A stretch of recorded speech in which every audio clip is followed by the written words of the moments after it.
तमाम लापता अफराद के मिलने तक रेस्क्यू ऑपरेशन मुकम्मल नहीं होगा। मेयर कराची मुर्तजा वहाब की रात गए गुल प्लाजा आमद, कहा हमारे इदारे रेस्क्यू ऑपरेशन के लिए मौजूद हैं।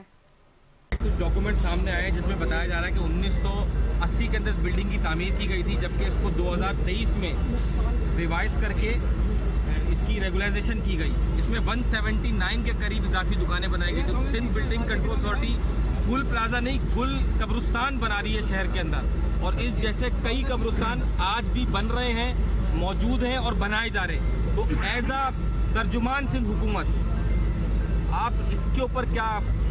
मैं गुजारिश करूं, आपको थोड़े से आपके नंबर दुरुस्त नहीं है। इस बिल्डिंग का गालिबन अप्रूवल जो है वो 1998 में 1998 में दिया गया था, 1980 में नहीं। उसके बाद इस बिल्डिंग के अंदर बेज़ाब्तगी थी, कुछ गैर कानूनी तामीरात की गई थी, जिसके लिए जो बिल्डर था उसने रेगुलराइजेशन के लिए अप्लाई किया और उसने अपनी इलीगैलिटीज़ को रेगुलराइज़ किया, जो कि गालिबन अप्रैल 2003 में उस वक्त की जो हुकूमत थी, इंतज़ामिया थी, उन्होंने इस बात की इजाज़त दी, जिसके तहत गालिबन 1021 दुकानें इसमें बनी। जो मुझे यहाँ पे एसोसिएशन ने बताया, जो लोगों ने बताया है कि 1200 दुकानें थी, यानी कि कोई 180 के लगभग इजाफी दुकानें भी थी।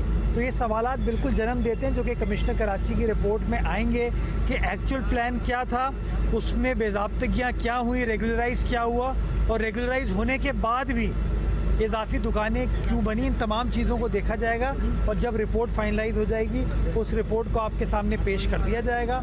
इसके साथ साथ मैं ये भी कहना चाहूँगा कि फायर सेफ्टी ऑडिट के हवाले से जो हमने KMC ने अपनी एक रिपोर्ट मुरतब की थी, वो बिल्डिंग कंट्रोल अथॉरिटी के पास मौजूद है, इंतज़ामिया के पास मौजूद है। मैं चाहूँगा कि जैसे ही इस क्राइसिस से हम निकलते हैं तो हमारे फायर वाले भी उनके साथ उनकी मदद तो करेंगे, मुआवनत करेंगे, लेकिन बिल्डिंग कंट्रोल का जो महकमा है वो इस हवाले से फौरी तौर पर काम स्टार्ट करे, ताकि अल्लाह ना करे कोई खुदा ना खास्ता इस तरह की जो चीज़ है उसको एड्रेस किया जा सके। बल्कि मैं कल उस रिपोर्ट को KMC की वेबसाइट पर भी नशर कर दूंगा, ताकि जो लोग हैं उसको देख सकें और जिन जिन की बिल्डिंग है वो देख सकें कि उनकी बिल्डिंग के अंदर ये बेज़ाब्तगी है, उनकी दुकान में या उनके दफ्तर में ये बेज़ाब्तगी है, उसको वो एड्रेस करें, उसको ठीक करें। और जहाँ जहाँ फायर सेफ्टी एग्ज़िट बनाने की ज़रूरत है वो फायर सेफ्टी एग्ज़िट भी बनाएं, बिल्डर बनाए, वहाँ की इंतज़ामिया बनाए, बिल्डिंग कंट्रोल उसको सुपरवाइज़ करे,